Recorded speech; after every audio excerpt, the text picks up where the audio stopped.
Alright, we're going to show you how to convert your 3011P oil separator for your naturally aspirated 11 to 17 GT to our 3020P oil separator for your Roush VMP or Whipple charged 11 to 17 with the rear fed for the Whipple. You're going to need a pair of dikes,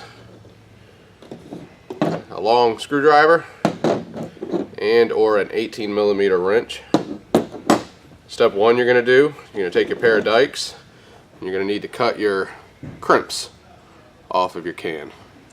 You can do this by cutting the crimp portion. You can also peel back the ratcheting portion of it.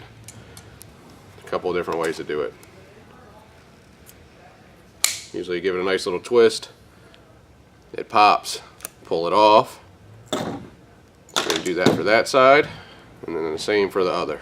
After that, you're going to pull your hoses off. These will be pretty hard to get off.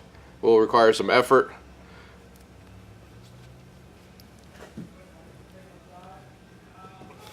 But just twist and pull. Once you have the hoses off, your can will look like this. And the only thing you need to do to your can is you need to take your 90-degree fitting and point it directly down. Easiest thing to do, get a thick number 3 screwdriver, put it into the end of the fitting, and just twist down. This could also be done with an 18mm wrench. I typically prefer to use the box end because you're less likely to round the fitting off because it is just a plastic fitting. But either way, either one will do the job.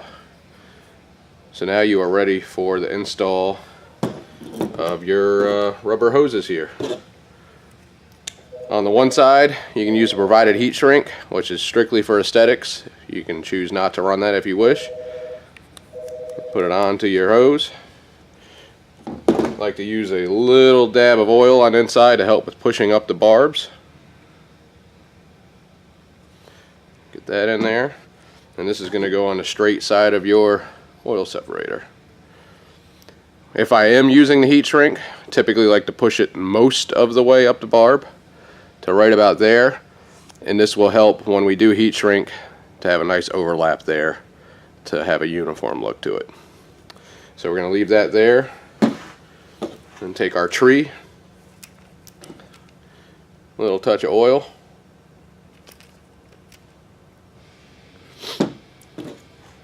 Don't forget to put your heat shrink on first.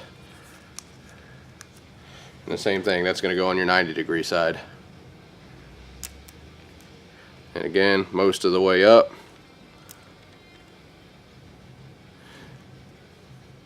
Heat shrink, heat shrink.